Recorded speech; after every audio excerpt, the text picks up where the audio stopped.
నమస్తే, welcome to Sakshi digital. ప్రస్తుతం నాతో ఉన్నారు YSR Congress party state general secretary, X MLC, అదేవిధంగా వైఎస్ఆర్ కాంగ్రెస్ పార్టీకి సంబంధించి క్రెడిబుల్ లీడర్ ఆయన, క్రెడిబుల్ స్పోక్స్ పర్సన్ అని అంటారు. సో జూపుడి ప్రభాకర్ గారు ఉన్నారు. ఒకసారి ఆయనతో మాట్లాడదాం. ప్రస్తుతం ఉన్న రాజకీయ పరిణామాలతో పాటుగా అసలు రాష్ట్రంలో బాగా వేడిగా ఉన్న సబ్జెక్టులు 2-3 ఉన్నాయి. ఆయనతో డిస్కస్ చేద్దాం. అదేవిధంగా ఈ మావిగన్ అంశం జనంలోకి ఇప్పుడిప్పుడే జనంలోకి అట్లా వెళ్తోంది. దానికి బీజం ఎక్కడ పడింది, దాన్ని ఏ రకంగా ముందుకు తీసుకెళ్తున్నారు, పార్టీ శ్రేణులు ముందుకు తీసుకెళ్తున్నాయా లేకపోతే జనమే ఆలోచిస్తున్నారా ఆ సబ్జెక్ట్ మీద? సో ఎన్ని అంశాలు కూడా ఆయనతో మాట్లాడదాం. రైట్, ప్రభాకర్ గారు నమస్తే అండి. నమస్తే కిషోర్ గారు, బాగున్నారా? బాగున్నాను సార్, ఎలా ఉన్నారు? బాగున్నాను సార్. సో ఎందుకో క్రెడిబుల్ అన్న పదాన్ని వాడాలనిపించింది. ఏంటనంటారు, వెనకాల ఏముంది? It is very simple.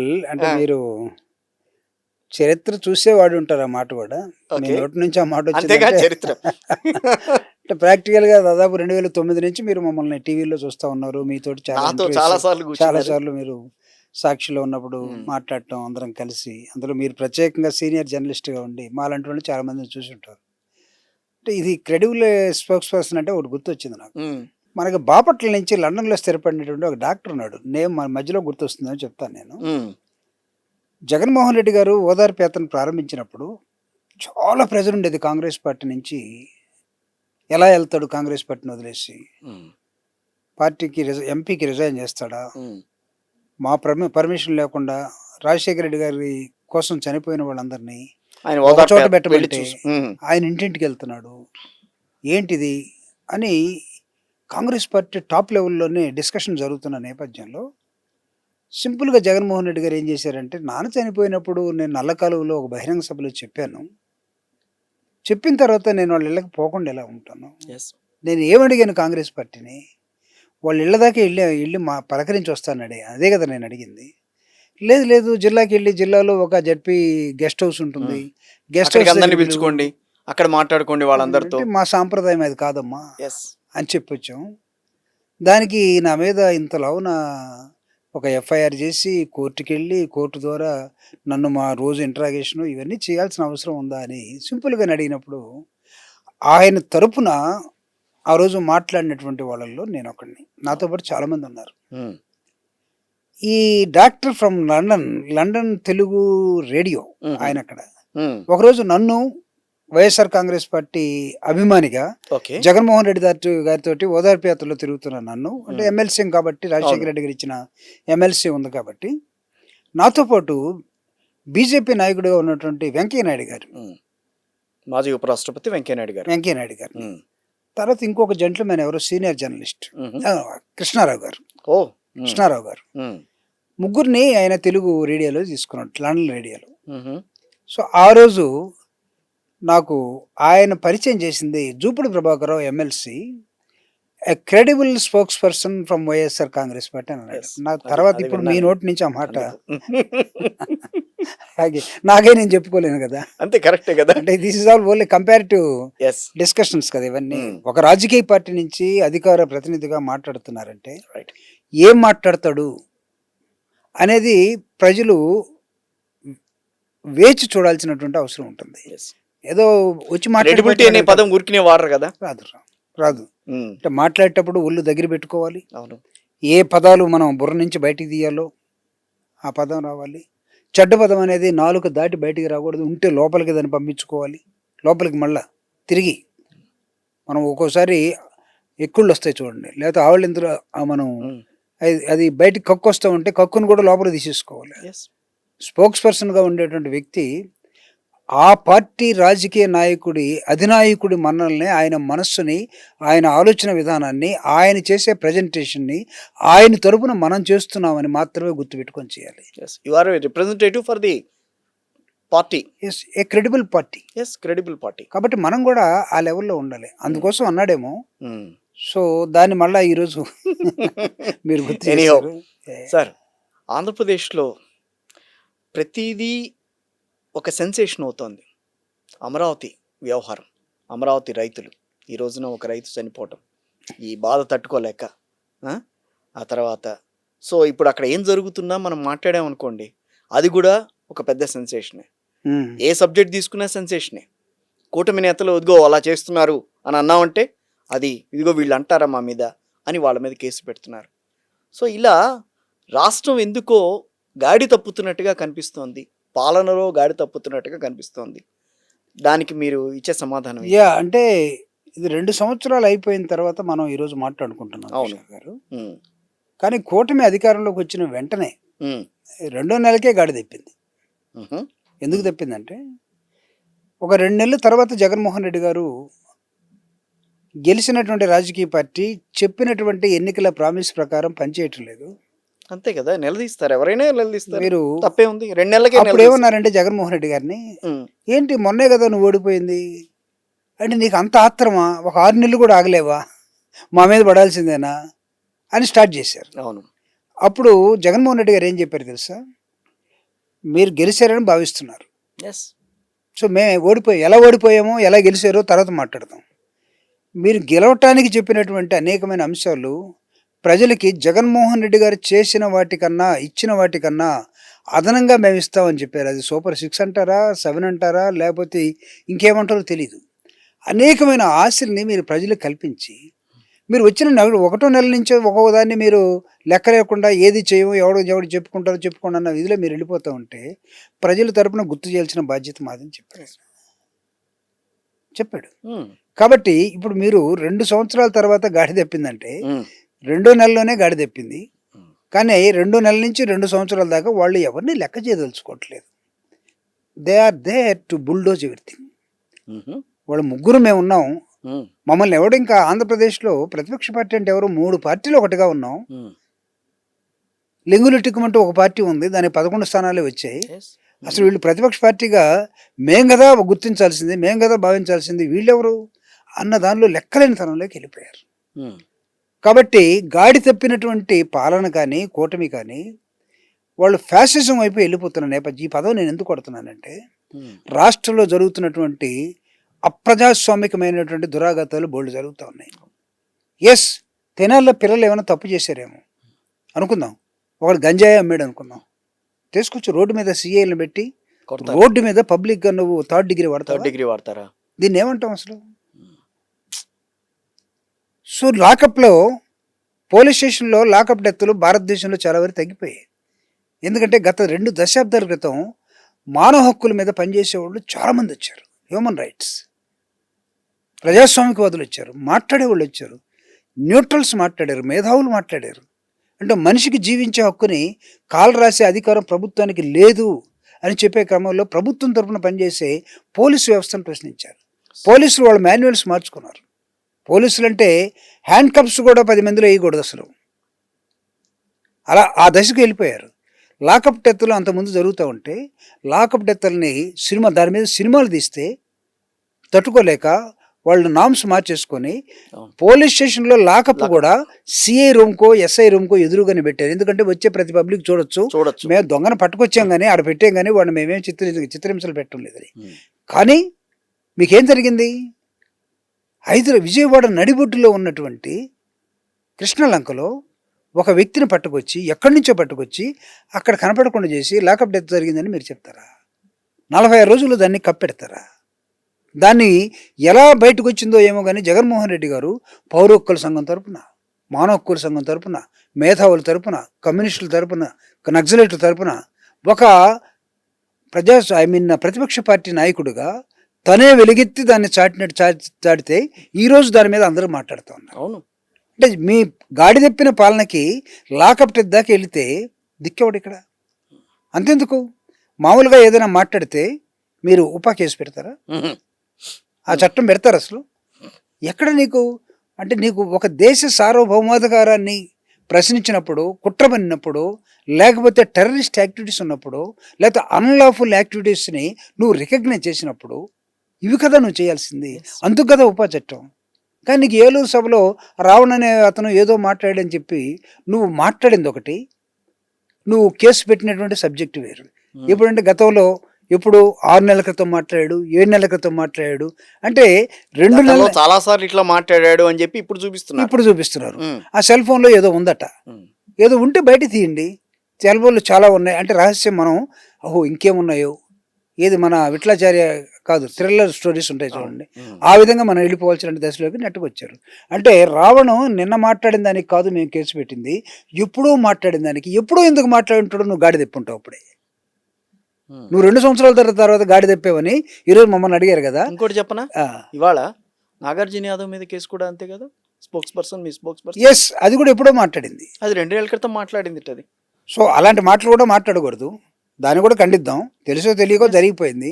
అసలు 2 ఏళ్ల క్రితం జరిగిపోయింది దాన్ని ఈ రోజు నువ్వు వెలుగులోకి తీసుకురావడం. వైఎస్ఆర్ కాంగ్రెస్ పార్టీ గురించి మీరు అంతలోనూ భయపడుతున్నారా? ఏంటంటారా అంత భయం? అంటే వీళ్ళకి పని చేయడానికి చేతగాక రాజకీయాల్లోకి వచ్చి స్వచ్ఛంగా ఉండటం చేతగానేటువంటి బ్యాచ్ చేసే పనులు ఇవన్నీ. నీకు ఒక కాన్స్టిట్యూషనల్ పోస్టులోకి నువ్వు వచ్చిన తర్వాత, ఒక ముఖ్యమంత్రిగా పరిపాలించే అధికారం మీ చేతుల్లోకి వచ్చిన తర్వాత, ఒకవేళ అవతల వాళ్ళు సరిగా పరిపాలించకపోతే మాకు ఓటేశారని మీరు భావిస్తే వాళ్ళకన్నా మెరుగ్గా కదా మీరు ఉండాల్సింది. అవును కదా, ఎందుకు మీరు సడన్గా పడిపోతున్నారు? సూపర్ 6 హామీలు అమలు చేస్తున్నట్టు కదా సార్, మీకు తెలియదేమో. అవును, అమలు చేస్తున్నారంటే చాలా వరకు అమ్మఒడి చెప్తాను నేను, అంతెందుకు అసలు తల్లికి వందనం. అది తల్లికి వందనం అని ఎవరు అనట్లేదు. ఇప్పుడు అది అమ్మఒడే అని అంటున్నారు. ఆఫీసర్స్ దగ్గరికి పోయినా అదే అంటున్నారు, బెనిఫిషియర్స్ పోయినా అదే అంటున్నారు, ఈవెన్ తెలుగుదేశం పార్టీ వాళ్ళు పోయినా అమ్మఒడి రావట్లేదు అంటున్నారు. అంటే దానికి అది ఆ స్టాండర్డ్ బ్రాండ్ వచ్చింది. అమ్మఒడి అనే కార్యక్రమం జగన్మోహన్ రెడ్డి గారు ఎక్కడి నుంచి తీసుకున్నారో కూడా, చాగచర్ల ప్రకాశం జిల్లాలో ఒక విలేజ్లో ఓదార్పు యాత్రకి రాజశేఖర రెడ్డి గారు మరణానంతరం మరణించినటువంటి ఒక కుటుంబం దగ్గరికి ఓదార్చడానికి పోయినప్పుడు, ఆ రోజు సాయంత్రం 6 గంటలు, నేను విట్నెస్ కాబట్టి నేను చెప్తున్నాను, సాయంత్రం 6 గంటలు మేము ఒక విగ్రహాన్ని, రాజశేఖర రెడ్డి గారి విగ్రహాన్ని ఓపెన్ చేసి తర్వాత ఆ కుటుంబం దగ్గరికి వెళ్ళాం. తర్వాత కుటుంబం దగ్గరికి కూడా వెళ్ళాం. కానీ విగ్రహం దగ్గరికి 6 గంటలైనా సరే ఆ రోజు జనం రాలేదు. మేము అనుకున్న జనం రాలేదు. మేము ఒక 1/2 అవర్ 1 అవర్ ఆగాల్సి వచ్చింది. అప్పుడు వచ్చారు. అంటే అప్పుడు జగన్మోహన్ రెడ్డి గారు అడిగారు, ఏంటి 6 గంటలకు ఎందుకు రాలేదు? ఇప్పుడు వీళ్ళంతా అడిగారు. చాలా మంది పిల్లలు పరిగెత్తు ఉన్నారు, ఇప్పుడు దాకా లేరు కదా వీళ్ళందరూ, పిల్లలు ఎక్కడి నుంచి వస్తున్నారు వీళ్ళందరూ అంటే, అక్కడ ఉన్నటువంటి ఒక అతను చెప్పాడు, మా ఊర్లో పిల్లలు, తల్లులు, తండ్రులు మొత్తం కూలికి వెళ్తారు, వ్యవసాయ పనులకు వెళ్తారు, కాబట్టి వాళ్ళు పొలాల నుంచి వచ్చే టైం ఇది, అందువల్ల పిల్లల తల్లులతోటి తండ్రులతోటి వాళ్ళు కూడా వస్తున్నారు. ఆయన అమాయకంగా ప్రశ్న అడిగాడు, అదేంటి పిల్లలు బడికి కదా పోవాల్సింది, పొలం ఎలా పోయారని అడిగారు. వాళ్ళు చెప్పారు, తల్లి తండ్రితోటి కలిసి పిల్లలు కూడా పొలం వెళ్తేనే 4 ఏళ్ళు లోపలికి వెళ్తాయి, వాళ్ళంతా పేదరికంలో ఉన్నటువంటి వాళ్ళు, చదువు అని అడుగుంటారుగా. ఖచ్చితంగా. అయితే వాళ్ళ పిల్లలకు చదువు ఎట్లా అన్నారు? చదువు కొంతమంది చదివిస్తున్నారు, కొంతమంది చదివించట్లేదు. అయితే ఇలా చేస్తే కష్టం కదా, పిల్లల్ని చదివించాలంటే మనం ఏం చేయాలి? ఆ రోజు ఆయన మనసులో వచ్చినటువంటిది, పిల్లని తల్లితోటి చదువు పొలం పోకుండా బడికి పోవాలంటే తల్లికి మనం ఏదో ఒకటి చేయాలి. తల్లికి ఏదో ఒకటి చేయాలంటే ఆ రోజు ఖాయం చేసిన నేమ్ ఏంటంటే అమ్మఒడి. అమ్మఒడిలోనే ఉన్నట్టు, బడికి పోతే అమ్మఒడి. అంటే అమ్మకి మనం ఆ బిడ్డని తన ఒడిలో పెంచుకోవడం కోసం అమ్మకి ఏమనిస్తే ఆ బిడ్డని పొలం తీసుకెళ్లకుండా, ఆ బిడ్డ భవిష్యత్తుని ఇబ్బంది పెట్టకుండా, నాశనం చేయకుండా అమ్మ చదివిపిస్తుంది. కాబట్టి చదువుకోవటం కోసం అమ్మఒడి అనే కార్యక్రమాన్ని ఆయన ఖాయం చేసినటువంటి అది. అంటే ఇప్పుడు ఆరోగ్యశ్రీ 108 రాజశేఖర రెడ్డి గారు చెప్పుకున్నట్టుగానే ఈ రోజున జగన్మోహన్ రెడ్డి గారి హయాంలో జరిగిన ఈ పథకాలు, ఆయన అమలు చేసిన పథకాలు నోట్లో అందరు నాన్తున్నాయి. అందుకే కదా జగన్మోహన్ రెడ్డి గారు నాన్నని గుర్తుంచుకొని ఈరోజు మీరందరూ కూడా మీ సపోర్ట్ను, మీ ప్రేమను నాకు ఇచ్చారు. నన్ను ఎలా గుర్తుంచుకుంటారంటే, నాన్నకన్నా 2 అడుగులు ముందుకేసి నేను మీ సర్వీస్లోకి వస్తాను అన్నారు. ఆ తర్వాత నా ఫోటో మీ ఇళ్లలో ఉంటే నా సంతోషం అన్నాడు ఆయన. ఊరికేమనలేదు. ఇలాంటి కార్యక్రమాలు ఆయన అధికారంలోకి వచ్చిన తర్వాత చేసిన ఏంటి సార్? ఇంగ్లీష్ మీడియం ఇంట్రడక్షన్ ఏంటి సామాన్యమా? ప్రభుత్వ బడుల్లో, ఊళ్ళల్లో, పల్లెటూళ్ళల్లో ఉన్నటువంటి స్కూల్లో టీచరే సరిగా లేక, గదే సరిగా లేక, బడే లేకపోతే దానికి నాడు నేడు అనే ఒక కార్యక్రమాన్ని ఇచ్చి, బడ్జెట్ ఇచ్చి, ఆ బడిని అమెరికా స్కూల్స్ లాగా తయారు చేసి అక్కడ పిల్లలకి అమెరికన్స్ లేకపోతే ఇంగ్లీష్ నేర్చుకునే వాళ్ళు ఎలా ఉంటారో అలాంటి ఇంగ్లీష్ నేర్పి పేదంటి పిల్లవాడు సైతం ప్రపంచాన్ని ఏలాలంటే ఇంగ్లీష్ అనే ఒక ఆయుధం కావాలి అని డాక్టర్ బాబాసాహెబ్ అంబేద్కర్ ఇచ్చినటువంటి ఇంగ్లీష్ వచ్చినోడు ఎలా ఉంటాడంటే అంబేద్కర్ గారు ఒక ఎగ్జాంపుల్ చెప్తాడు. ఆయన అన్టచబుల్. ఇంగ్లీష్ నేర్చుకున్న తర్వాత, భారత రాజ్యాంగాన్ని ఇచ్చిన తర్వాత, ప్రపంచం మొత్తం చూసిన తర్వాత అంబేద్కర్ గారు చెప్పినటువంటి ది పవర్ ఆఫ్ ఇంగ్లీష్ ఎలా చెప్తాడంటే, పులి పాలు తాగిన వాడు ఎంత శక్తివంతంగా ఉంటాడో ఇంగ్లీష్ వచ్చిన వాడు అంత శక్తివంతంగా ఉంటాడు. అలాంటి ఇంగ్లీష్ని జగన్మోహన్ రెడ్డి గారు గ్రామీణ ప్రాంతాలకి లేకపోతే పేదింటి వాడికి అందరికి ఇచ్చేసాడు. మరి దానికే కదా ఇప్పుడు మీరు చెప్పిన వాళ్ళలో కొంతమంది తెలుగును మర్చిపోయేలా చేస్తున్నారు. వాళ్ళు అన్నారు కదా, తెలుగు చచ్చిపోతే మాతృభాష కాదా తెలుగు ఎందుకు చచ్చిపోతుంది? తెలుగు చచ్చిపోరు. ఈ పిల్లలు లేకపోతే మీ ఇళ్లలో ఉన్నటువంటి కొంతమంది చచ్చిపోతారు. కారణం ఏంటి చెప్పనా? మీరు మీ తల్లిదండ్రులు వదిలేసి ఫారెన్ వెళ్ళిపోతే గ్రామాల్లో ఉన్నటువంటి పేదరికంలో ఉన్న పిల్లలు మీ ఇళ్లలో సర్వీస్ చేస్తూ ఉన్నారు. కూలి పని వాళ్ళుగా ఉన్నారు. గొడ్లగడికి పోయేవాళ్ళు, పొలం పని చేసేవాళ్ళుగా తయారైపోయారు, లేకపోతే కానిస్టేబుల్స్గా తయారైపోయారు. వీళ్ళని జగన్మోహన్ రెడ్డి గారు అత్యున్నతమైన పౌరులుగా తయారు చేయడం కోసం, చదువుకున్న వాళ్ళుగా తయారు చేయడం కోసం ఇంగ్లీష్ మీడియాన్ని ఇంట్రొడ్యూస్ చేస్తే మీరేమన్నారంటే, ఈడు ఇంగ్లీష్ తీసుకుంటే, ఇంగ్లీష్ నేర్చుకుంటే మా ఇళ్లల్లో మా గ్రామాల్లో ఈడెందుకు ఉంటాడు, ఈడు మైగ్రేట్ అవుతాడు కదా అనే కుట్రతో తీసుకున్నటువంటిది తెలుగు చచ్చిపోతుందన్న. తెలుగు ఒక భాష ఎప్పుడైనా చచ్చిపోతుందా? It's highly impossible. తెలుగు చచ్చిపోతుందని ఇంగ్లీష్ మీడియం పెట్టిన జగన్మోహన్ రెడ్డి గారి మీద నెగటివ్గా మాట్లాడిన వాళ్ళ పిల్లలందరూ కూడా అమెరికాలో ఉన్నారు. మనవాళ్ళంతా అమెరికాలో ఉన్నారు. వాళ్ళు అసలు ఇక్కడ పుట్ల. కానీ అక్కడి నుంచి తాతయ్య బాగున్నావంటే బాగున్నానమ్మా, హౌ ఆర్ యూ అని ఇక్కడి నుంచి మళ్ళీ వాళ్ళే హౌ ఆర్ యూ అని అడగరు. తాతయ్య బాగుంది అంటే ఇంగ్లీష్ని మాట్లాడుతుంది మీరు, ఇంగ్లీష్ ద్వారా బ్రతుకుతుంది మీరు కాదండి. అమ్మఒడితో పాటుగా ఏ పథకాలు అయితే తీసుకొచ్చి అమలు చేసి చూపించారో, ఎలాంటి పరిస్థితులు ఉన్నా సరే ఆ పథకాలన్నింటినీ ఏ రకంగా గాడి తప్పకుండా వాటిని చూపించి దాని రుచి ఏంచో తెలియజేశారు జగన్మోహన్ రెడ్డి గారు. మరి ఈ రోజున సూపర్ 6 అమలుకి ఎందుకు ఇంత ఇబ్బందులు ఎదురవుతున్నాయి వాళ్ళకి? అంటే వాళ్ళకి అసలు విల్ పవర్ లేదండి. స్టేట్ గవర్నమెంట్ అంబేద్కర్ ఒక మాట చెప్తారు, state is always a big force అంటారు. నమ్మారు సార్ గవర్నమెంట్. మీరు ఇప్పుడు అక్కర్లేదు సూపర్ 6 బాగుందని చెప్పి జనం కూడా నమ్మారుగా. నమ్మారు. అయితే వీళ్ళు చేసిన విషయం ఏంటంటే, అసలు నమ్మినోడిని నట్టేయడం ఉంచడమే కదా మన కార్యక్రమం. ఓట్లు వేయించుకున్నంత వరకు, వేసిన తర్వాత ఓట్లు ఎలక్షన్ గెలిచేంత వరకు మనం పబ్లిక్, గెలిచిన తర్వాత మనం ప్రైవేట్. ఓకే, ప్రైవేటైజేషన్కి ఆద్యులు మనం. ప్రతిదీ ప్రభుత్వానికి సంబంధించిన ఒక ఆస్తి ఎక్కడన్నా కనబడితే ప్రైవేట్ని పిలిచి చీప్గా దీని మీద వ్యాపారం ఎలా చేసుకోవచ్చు అని 99 పైసలకి అమ్మడానికి సిద్ధంగా ఉన్న బాటా కంపెనీ మార్కెటింగ్ మేనేజర్స్ మనం. 99%, 99 రూపీస్, 99 ఈ విధంగా 99 పైసలకి ఒక ఎకరా భూమి వైజాగ్లో. Can you imagine? చెప్పండి అసలు. అది గవర్నమెంట్ భూమి అండి. అదే గవర్నమెంట్ భూమి. ఇప్పుడు ఏం చెప్పాడు ఆయన ఆ రోజున?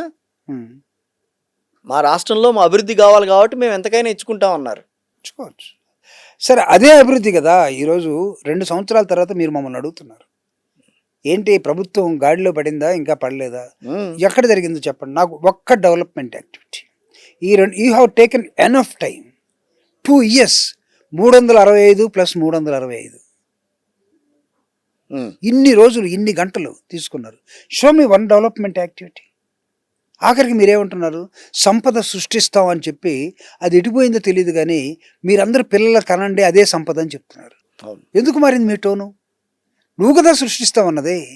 ఈరోజు మీరు ఏమని చెప్తున్నారు, పిల్లలు కనటమే సంపద. ఎలా నమ్ముతారు? సరే, కనకపోతే ఇన్సెంటివ్ అట, ఇంకొకటి కంటే నీకు 15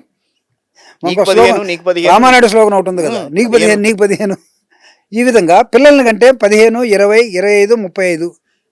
ఎక్కడ అసలు దేశ జనాభా ఎంత, ఆంధ్రప్రదేశ్ జనాభా ఎంత? నిజంగా కణాలని ఫ్యామిలీ ప్లానింగ్ ఎత్తేసినంత మాత్రాన ఈ విధంగా చెప్తారా? అంటే పాలన చేతకాక వస్తున్నారా?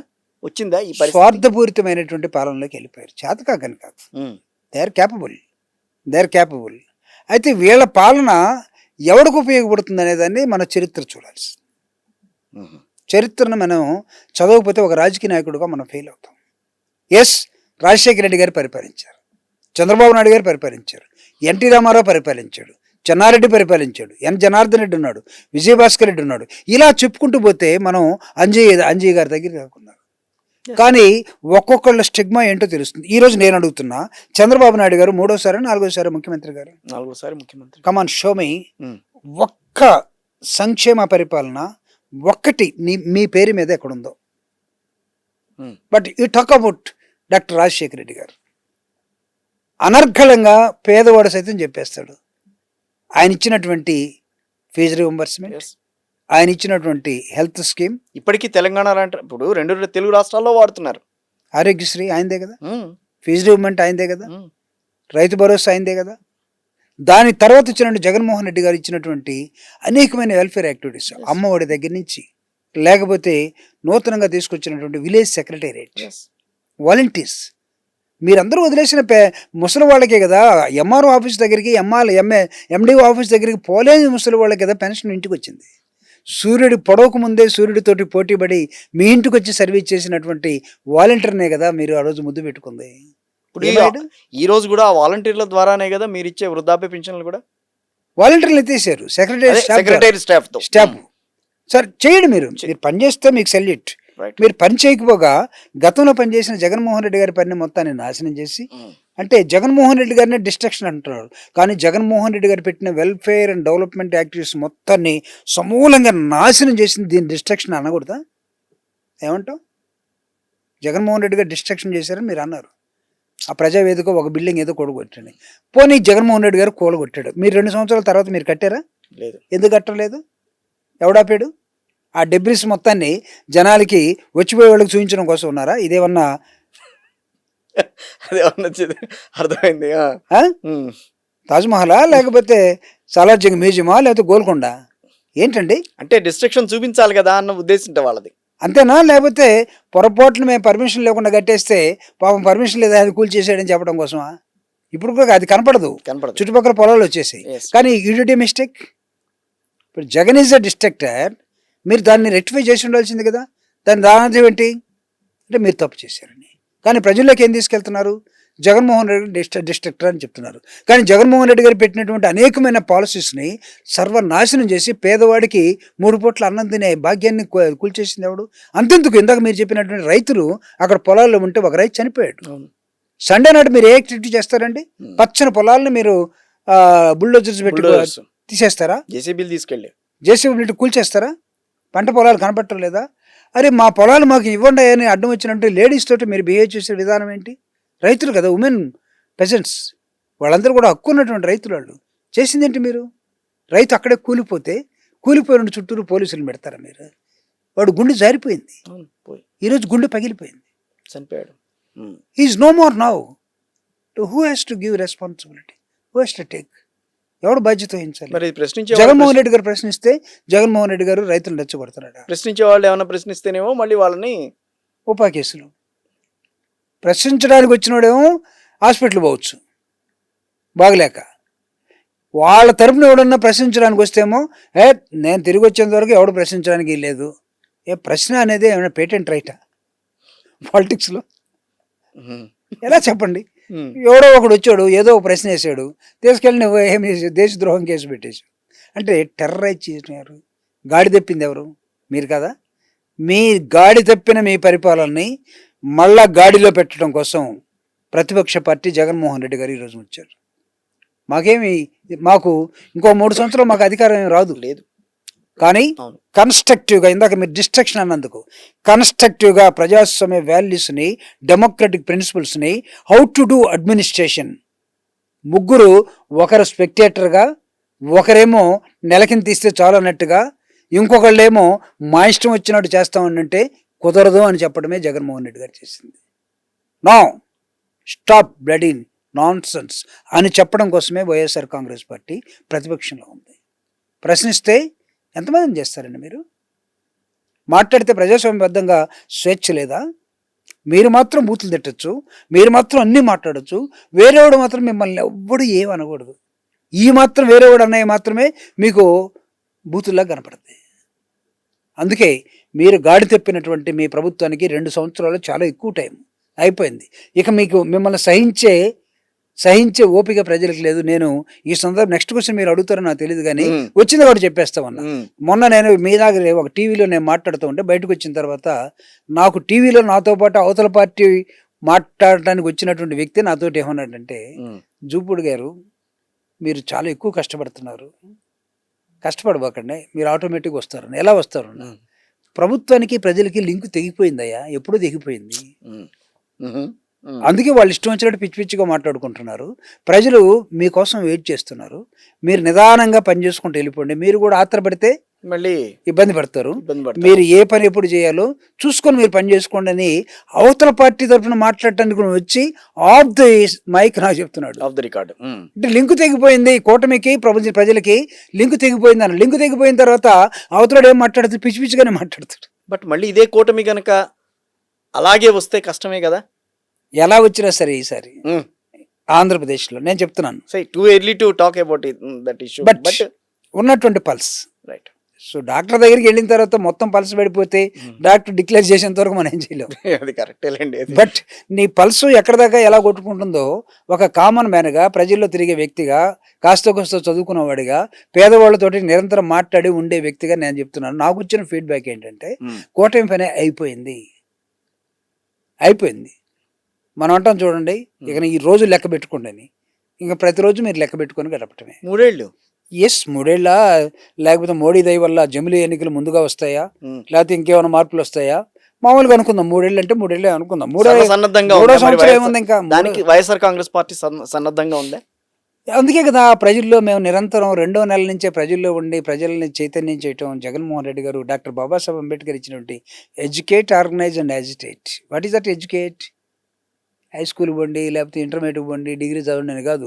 Educate the masses and people in a proper way. Educate, organise and agitate. This is the slogan of doctor Babasaheb Ambedkar.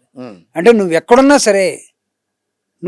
సరే నిరంతరం నువ్వు ఈ మూడిట్లో లేకపోతే నువ్వు ఓడిపోతావు అని చెప్తాడు. నువ్వు అధికారంలో ఉన్నావని నువ్వు మాట్లాడటం మానేసావు అనుకోండి. ఎడ్యుకేట్ అంటే అర్థం చేసుకోవటం, culturally education, that is called. నువ్వు అధికారంలో ఉంటే నువ్వు ముఖ్యమంత్రి, అధికారంలో ఉంటే ప్రధానమంత్రి, అధికారంలో ఉంటే నువ్వు గవర్నమెంట్. నీ దగ్గరికి సమాజం మొత్తం వస్తుంది. గవర్నమెంట్గా నువ్వేం చేయాలో నువ్వు అది నేర్చుకోకపోతే, తెలుసుకోకపోతే యు ఆర్ వేస్ట్ అంటాడు. అండ్ అది విననటువంటి వాడికి నువ్వు ఆర్గనైజ్డ్గా లేకపోతే, నువ్వు యాజిటేట్ చేసే మూడ్లో లేకపోతే, నువ్వు నిరంతరం నీ డిసెంట్ నువ్వు తెలియజేయకపోతే అక్కడ ప్రభుత్వాలు ఫెయిల్ అవుతాయి అంటాడు. కాబట్టి ఈ 3 నేర్చుకున్నటువంటి వాడు, ఇది ప్రతిపక్షంలో ఉన్నవాడికే కాదు, అధికారంలో ఉన్నవాడికి కూడా ఈ అవసరం. కాబట్టి వీటిలో ఫెయిల్ అయిపోతే ప్రభుత్వం, జగన్మోహన్ రెడ్డి గారు ఎడ్యుకేషన్లో ఉన్నాడు ఇప్పుడు. అంటే సమాజాన్ని నడిపించే క్రమంలో, సమాజం ఏం కోరుకుంటుందో దానివైపు నిలబడే క్రమంలో ఆర్గనైజ్ చేస్తూ ఉన్నాడు. వాళ్ళకి ఎలాంటి నిరసన కార్యక్రమాలు కావాలో ఆ యాజిస్ట్రేషన్స్లోకి వచ్చేసాడు. ఎస్, ఫర్ ఎగ్జాంపుల్ రేపు 15వ తేదీ నాడు భీమవరం పోతున్నాడు ఆక్వా రైతుల కోసం. ఏం కండిషన్స్ పెట్టారు చెప్పమా? ఈ need not come by flight, helicopter రానివ్వరు, హెలిప్యాడ్ ఇవ్వరట. చూసారా ఎక్కడైనా మీరు విన్నారా? మరి 5 ఏళ్ల పాటు మీరు ఏం చేయలేదు, ఎందుకని? చేయలేదు కదా మేము. ఎందుకని అంటే పవన్ కళ్యాణ్ గారు కూడా మీరు ఒప్పుకున్నారు. జగన్మోహన్ రెడ్డి గారు 151 సీట్లు వచ్చి నిరంతరం మనస్సులో అతనికి ఉన్నటువంటి టాలరెన్స్ ఏంటంటే ప్రతిపక్షాన్ని గౌరవించటమే నిజమైనటువంటి పరిపాలకుల లక్ష్యం. గవర్నమెంట్ అంటే ఏంటి సార్? నాకు ఏదో నీకు 170 వచ్చాయా, 200 వచ్చాయా, 164 వచ్చాయా, 151 వచ్చి కాదు అసలు. Once your majority your in to that seat. అంతే కదా? అంతేగా. నువ్వు అధికారంలో ఉన్న తర్వాత, నువ్వు ముఖ్యమంత్రి అయిన తర్వాత, నువ్వు ప్రధానమంత్రి అయిన తర్వాత, యూ హ్యావ్ బికమ్ ఎవ్రీథింగ్ అయిన తర్వాత నీ డ్యూటీ అంటే చెప్పనా, ఎవడైతే వాయిస్లెస్ ఉంటాడో, ఎవడైతే మైనారిటీ ఉంటాడో, ఎవడైతే అట్టడుగులు ఉంటాడో వాడిని పైకి తీసుకురావటమే అదే పరిపాలన. అంతేగాని బంజారా హిల్స్ వాడికి, కరెన్సీ నగరోడికి, లేకపోతే విశాఖపట్నంలో ఉన్నవాడికి తీసుకెళ్ళి పెట్టడం కాదు. ఇది 99 పైసలకి మొత్తం ఇవ్వటం కాదు పరిపాలన. అంటే అట్టడుగున ఉన్నటువంటి వాడి గురించి ఆలోచించడమే అధికారం. వాడికే ఇస్తున్నారు 15,000 వాళ్ళకి ఇస్తున్నారు. అదే కదా కర్మ. ఆగండి, ఫ్రీ బస్ ఇస్తున్నారు వాళ్ళందరికీ అని వాళ్ళు మాట్లాడుతుంటారు. మరి దానికి ఆన్సర్? నువ్వు ఫ్రీ బస్ అన్నిటికి ఇచ్చావా అనుకుందాం. నువ్వు ఇచ్చావు, కొన్ని వెల్ఫేర్ కార్యక్రమాలు ఇచ్చావు. నువ్వు 2 సంవత్సరాల తర్వాత స్టార్ట్ చేసింది ఒకటి, 2 నెలల తర్వాత స్టార్ట్ చేసింది ఒకటి. 1,00,000 మందికి ఇవ్వాలనుకున్నటువంటి ఒక స్కీమ్‌ని నువ్వు 20,000 మందికి ఇచ్చేసి నేను 1,00,000 మందికి ఇచ్చేసాను వృద్ధాప్య చెప్పడం పెన్షన్లు కూడా అబద్ధం చాలా ఒకటే. తగ్గించేశారట కదా. మొత్తం తీసేయటమే కదా, ఆ. తగ్గటమే కాదు. దాదాపు ఒక 5,00,000 ఉన్నాయనుకోండి, 5,00,000 ఉన్నదాన్ని 2,00,000 డిక్లేర్ చేస్తున్నారు. దాంట్లో వైఎస్ఆర్ కాంగ్రెస్ పార్టీ వాళ్ళు ఉన్నారు కాబట్టి తీసేసాం అని అంటోంది ప్రభుత్వం. ఇంకా అదొకటే కాదు, ఉమ్. నువ్వు పెన్షన్ రావాలంటే ఇంకొకటి చచ్చిపోయేంత వరకు ఆగాల్సిన పరిస్థితి వచ్చింది. ఇది దిస్ ఇస్ చాలా- ద కండిషన్ చాలా- నౌ. చాలా ఇది దుర్మార్గం. వెళ్ళారు 2 దశాబ్దాలు వెనక్కి వెళ్ళిపోయారు. ఉమ్. అప్పుడు 55 రూపాయలు 100 రూపాయలు పెన్షన్ ఇస్తే అప్పట్లో ఏంటంటే ఒకటి చచ్చిపోతే ఇంకొకటి పేరు వచ్చేది, ఎలిజిబిలిటీ ఉన్న రాదు. Now the same conditions are prevailing now. దీని పరిపాలన అంటావా? లబ్ధిదారులు కూడా తగ్గించేస్తున్నారు ప్రతి దానికి. అసలు లబ్ధిదారులు తగ్గించడం, ఉన్న లబ్ధిదారుల్లో say for example for a scheme there are 1 lakh people. వీళ్ళు ఏం చేస్తున్నారు తెలుసా, 1 lakh ఉన్నారని చెప్పి 10 లక్షలు ఉన్నా కానీ పక్కన పడేసి no there are only 1 lakh. Okay, 1 lakh ఇచ్చి 1 lakh చెప్పి 1 lakhలో 10,000 మందికి ఇచ్చేసి మొత్తం ఇచ్చేసేవి అంటున్నారు. అమ్మఒడి కార్యక్రమం ఉంది, అమ్మఒడి కార్యక్రమంలో పిల్లవాడికి 15,000 ఇవ్వాలి. సే for example 10,000 people, 10 lakhs people. 10 lakhsలో వీళ్ళు ఎంతమందికి ఇచ్చారు తెలుసా? 1 lakh ఇచ్చారు.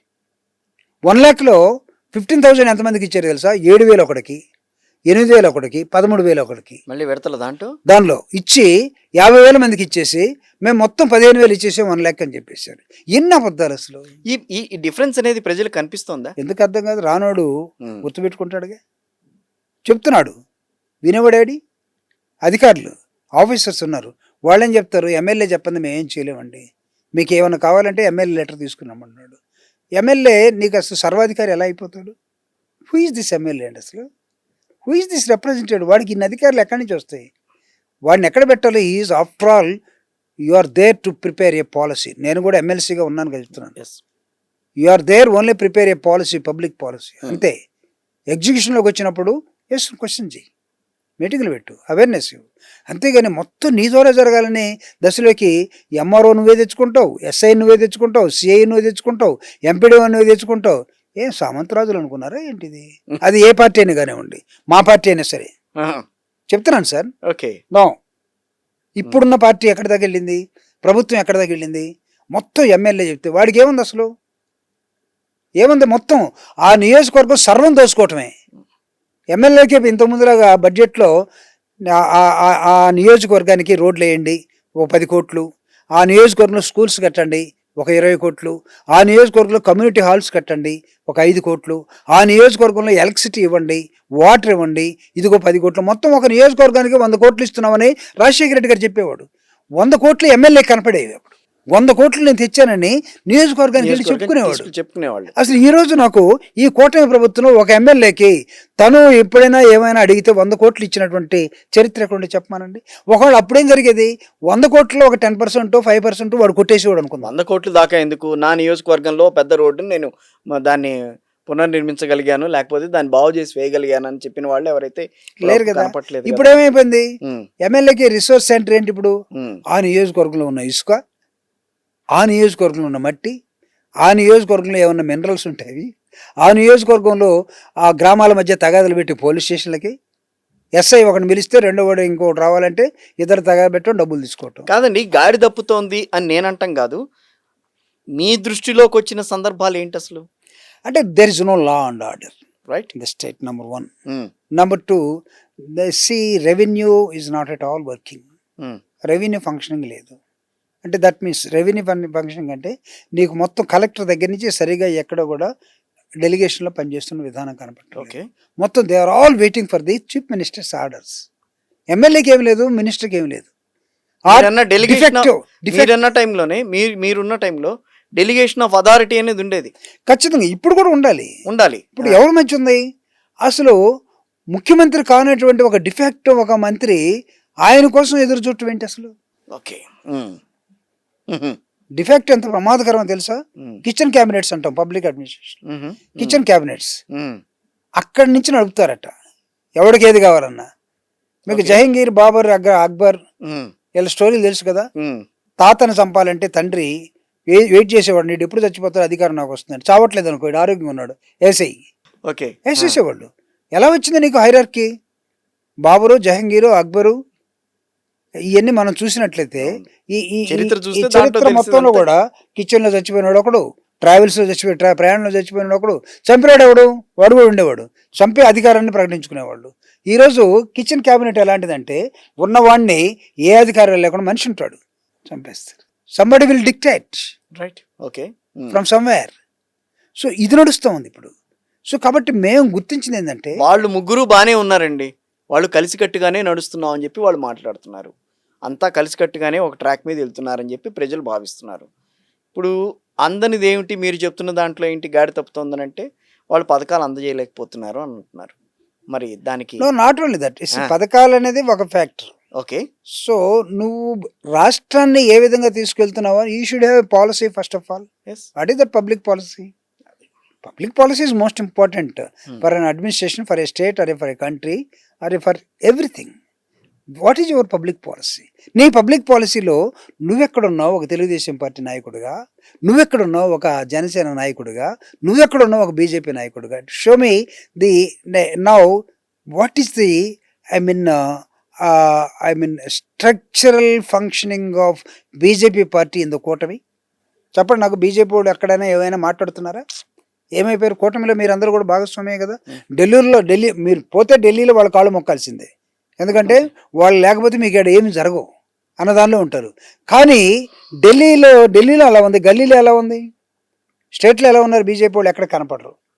పోనీ చెగోవేరా, కమ్యూనిస్టు, బడుగులు, బలహీన వర్గాలు, మాయావతి కాళ్ళు పట్టుకోవటం, కాన్సీరామ్ పేరు చెప్పటం, లెనిన్ ఎక్కడున్నాడో తెలియదు, లెనిను, స్టాలిను మొత్తం మనమే, మావో, చెగోవేరా దగ్గర మొత్తం మనమే అని చెప్పి నేను ప్రశ్నిస్తాను, నేను పోరాడతాను, మీ తరపున నేను ఉంటాను అని. అది పోరాటం అని చెప్పిన తర్వాతే కదా నీకు నమ్మి ఓట్లేసింది. ఎక్కడికి వెళ్ళావు? ఎందుకు పోరాటం లేదు, ఎందుకు మాట్లాడటం లేదు?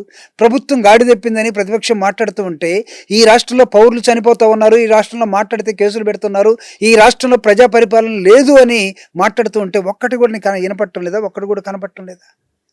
ఎందుకు యూ కెప్ట్ క్వైట్? అంటే ఇది గాడి తప్పటం కాదా? గాడి మీరు కావాలని తప్పారు కదా, ఇంకొకరికి మీరు అవకాశం ఇస్తున్నారు కదా, వాళ్ళకి ఏమైనా పడతాయా? రాష్ట్ర ఆస్తులు మొత్తం తెగనమ్మేటటువంటి ప్రగతి నీకు అవసరమా? ప్రభుత్వంలో ఉండాల్సినటువంటి భూములు కానీ ఇన్ఫ్రాస్ట్రక్చర్ కానీ మొత్తానికి నీకు ఎక్కడో సౌత్ కొరియా దాకా వెళ్ళారు. నార్త్ కొరియా ఎందుకు వెళ్ళలేదు? కిమ్ ఉన్నాడు. కిమ్ ఉంటే డెవలప్మెంట్ పనికిరాడా? కిమ్ దేనికి పనికి వస్తాడు? కిమ్ ఎదగలేదా? కిమ్ ఈరోజు నీకు అమెరికా అధ్యక్షుని ట్రంప్ను భయపెట్టడం లేదా? కిమ్కి మిలిటరీ లేదా? కిమ్కి అడ్మినిస్ట్రేషన్ తెలియదా? ఏం సౌత్ కొరియా దాకా పోయి నార్త్ కొరియా భయపడి వచ్చారా? చెప్తున్నా నేను. డెవలప్మెంట్ ఏంటి అంటే మీరు ప్రపంచం అంతా తిరిగి ఎవడు మీకు ఉపయోగపడతాడు వాడికి అమ్మటమే కదా మీది. అది కూడా అమ్మటం ఎట్లా? చాలా తక్కువ దొరికి. తిరణాల్లో కాయ రాజే కాయ అంటారు చూడండి, చెరుకుగళ్ళు అమ్మేసినట్టు అమ్మేస్తూ ఉన్నారు ఇక్కడ. అది డెవలప్మెంట్ అవుతుందా? ఈ డెవలప్మెంట్ ఒకవేళ అయితే ఆ డెవలప్మెంట్ ఎవరికి ఉపయోగపడుతుంది? పేదవాళ్ళని ఏం చేశారు? అమరావతిలో 50,000 మందికి ఇళ్ల పట్టాలు ఇస్తే జగన్మోహన్ రెడ్డి గారు మీరు వచ్చిన తర్వాత పేదవాడు అమరావతిలో రాజధాని ప్రాంతంలో మేము పెట్టిన రాజధాని ప్రాంతంలో ఉండటానికి వీల్లేదని ఆ పట్టాల మొత్తాన్ని కూడా ఆ పట్టాలకు ఒక జీవో ఇచ్చేసి బయటికి పంపించేశాడు. అంటే పేదవాడికి ఇల్లు అవసరం లేదా? పేదవాడికి ఆకలి కల్పిస్తా ఉంటున్నారు కదా, పేదవాడికి ఆకలి కదా, వాళ్ళు ఎక్కడో ఇస్తామంటున్నారు. దాంట్లో ఎక్కడిచ్చారు? పోనీ ఇవ్వండి, అదే ఆల్టర్నేటివ్. దాని గురించే కదా గొడవలు జరుగుతాయి. ఎస్, ఆల్టర్నేటివ్ అన్న, షో మీ ఆల్టర్నేటివ్. ఇది కదా ప్రజలు అడుగుతున్నది. సో ప్రజలకు సమాధానం చెప్పరు, ప్రతిపక్షానికి సమాధానం చెప్పరు, మేధావులను పట్టించుకోరు. మీరు మీ ఇష్టం వచ్చినట్టు పోలీసులను ప్రయోగించి భయభ్రాంతులను చేస్తామంటే పరిపాలన ఉందనుకుంటామా, గాడి తప్పిందనుకుంటామా? మీ పాత్రను మీరు కోల్పోయారు, మా పాత్రను మేము పోషిస్తున్నాం ప్రతిపక్ష పార్టీగా. సో ప్రతిపక్షం అనేది ఈ రోజున పాలకపక్షం చేసే తప్పుల్ని ఎత్తి చూపుతోంది. తప్పుల్ని ఎత్తి చూపటమే కాదు, పరిపాలన ఎలా చేయాలో కూడా చెప్తున్నాం. తీసుకుంటారా? మంచిది, తీసుకోరా వదిలేసండి. నేను అడుగుతున్నాండి, సముద్రంలో 6 ఈతకెళ్ళారండి. మీరు ఒక అరగంటలోనో ఒక 2 గంటల్లోనో ఒక పోర్టల్లోనో మీరు నావిగేషన్ మీరు అలర్ట్ చేయలేరా? హెలికాప్టర్ ద్వారా నీకు ఏ ప్రాంతంలో అక్కడ దాకా సెల్ ఫోన్స్ ఉన్నాయి కదా, కాంటాక్ట్స్ ఉన్నాయి కదా. పోయిన తర్వాత 9 గంటలు 11 గంటలు ఈదుకొని వచ్చింది బలవంతుడు కాబట్టి ఈదగలిగాడు. బలం లేని వాళ్ళు అయిపోయారు. వాట్ టైప్ ఆఫ్ సెక్యూరిటీ ఈ people giving to the people? సముద్రంలోకి వెళ్ళేవాడికి ఏమిస్తున్నారు మీరు? ఇదా మీ తీర ప్రాంతం సాగర మాలని ఒకటి పెట్టుకున్నారు కదా.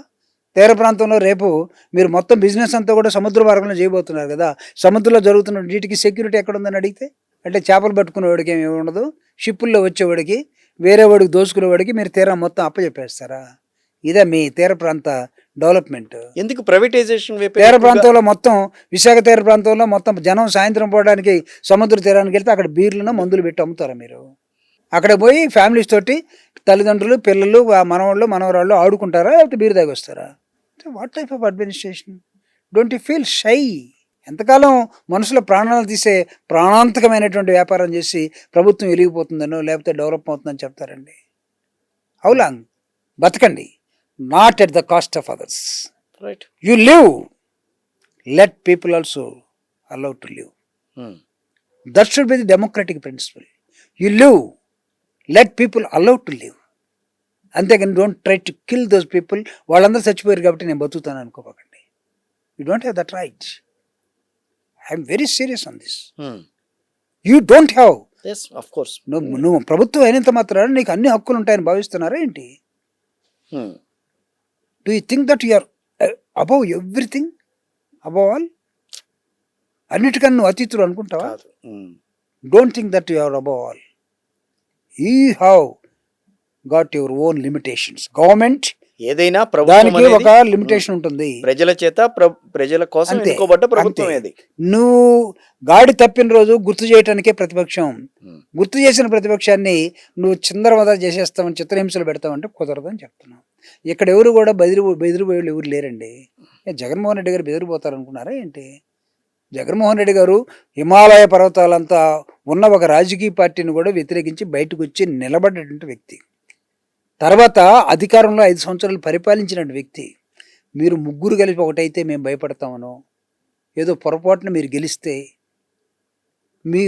మీరు ఏది చేస్తే అది ఓకే అంటామనో. Don't think like that. Don't think you are always supreme. You are supreme for only for a limited period. అది ఆ లిమిటెడ్ పీరియడ్లో 2 years అయిపోయింది. You have got only 2 years for function. 3rd year మీది కాదు అసలు. 3rd year అందరూ కూడా fail ఉంటారు. ఎలక్షన్లోకి వచ్చేస్తాం. కాబట్టి ఈ ప్రభుత్వానికి మిగిలింది అనదర్ 2 years. ఏది సక్రమంగా ఉంటే అన్ని అనదర్ 2 years. ఒకవేళ కేంద్ర ప్రభుత్వం జమిలీ ఎలక్షన్స్ అనుకుందాం అనుకోండి, 1 year వెనక్కి వెళ్ళాల్సిందే. అప్పుడు మిగిలింది ఎంత? ఇంకొక 1 year. లాస్ట్ ఇయర్ ఎప్పుడు వచ్చినా ఎలక్షనే. ఫ్రైలో నువ్వు ఉంటావు, మేము ఉంటాం. అప్పుడు నీ జీవోలు పనిచేయవు, నీ మాటలు పనిచేయవు. ప్రజలు మళ్ళీ తేరుకొని మాట్లాడటం స్టార్ట్ చేస్తారు. కానీ గతంలో చంద్రబాబు నాయుడు గారి పాలన చూసినప్పుడు లాస్ట్ మూమెంట్లో, లాస్ట్ టైమ్స్లో ఆయన వేసే ఎత్తుగడల్ని మీరు అంచనా వేయగలరా? గతంలో ఒక రాజకీయ పార్టీ జనరల్గా ఎత్తుగడలతోటి ముందుకు పోవటంలో తప్పులేదు. కొన్నిసార్లు అంటే ఇప్పుడు మేము ప్రతిపక్షంలో ఉన్నాం కాబట్టి వాళ్ళ ఎత్తుగడలకి మేము మించి పనిచేయకపోతే మాకు ఇబ్బంది. కొన్నిసార్లు ఎత్తుగడలను కూడా తలదన్నే ఎత్తుగడ మేము వేయాల్సిన అవసరం ఉంటుంది. అయితే మా నాయకుడు ఏంటంటే is always open, is everything. అబద్ధం చెప్పడం జగన్మోహన్ రెడ్డి గారి చేత కాదు. 2014లో ఎందుకు ఓడిపోయాడు? రైతులకి రుణమాఫీ ప్రకటిద్దామని మీరంతా అడిగారు. కొంతమంది అడిగారు, లేదు అది కుదరదని చెప్పని అన్నారు. మనం చేయలేము, ఫెయిల్ అవుతామన్నారు. కానీ అవతల వాళ్ళు ఏం చెప్పారు? చేస్తామని చెప్పారు. జనం అధికారంలోకి వచ్చారు, జనం నమ్మారు. తర్వాత ఏమయ్యారు? మళ్ళీ దించేశారు. పడ్డారా? మొన్న మాకేమైంది? జగన్మోహన్ రెడ్డి గారు ఒకటి తర్వాత ఒకటి చేసుకుంటూ వెళ్ళిపోతూ ఉన్నాడు. నేను చెప్తున్నాను కిషోర్ గారు, 2019 నుంచి 2024 దాకా ఆంధ్రప్రదేశ్లో జరిగినట్టు డెవలప్మెంట్ అండ్ వెల్ఫేర్ యాక్టివిటీ, ప్రజల కోసం, పేదల కోసం నిలబడ్డటువంటి ప్రభుత్వం నిలబడ్డ తీరు భారతదేశంలో ఏ రాష్ట్రంలో జరగలేదండి. అంత డెవలప్మెంట్ జరిగింది. కానీ మెడికల్ కాలేజీలు కట్టుతున్నారు, వాటిని కూల్చేసే ప్రయత్నం చేస్తారు. In all aspects, right. ఓడరేవులు, రామాయపట్నం కానీ, సో సముద్ర మార్గాల్ని ఆయన ఏర్పాటు చేసిన ప్రయత్నం, అవి ఇప్పుడు మళ్ళీ మందగించిపోయినాయి. ప్రైవేట్ సంబంధించి భూములకి సంబంధించి ఆయన తీసుకొచ్చిన ప్రాజెక్టులు. సో అలా ప్రతి దాంట్లో కూడా తనకంటూ ఒక ఇమేజ్ తీసుకుని రాష్ట్రం కోసం తీసుకొచ్చిన ఏవైతే పథకాలనే కానీ లేకపోతే తీసుకొచ్చిన అభివృద్ధి నమూనాలు అన్నిటినీ కానీ ఈ రోజున తుడిచిపెట్టే ప్రయత్నం జరుగుతుంది. ఎందుకు? ఏం చేశారు మీరు? అప్పుడు ఏం చేయగలిగారు?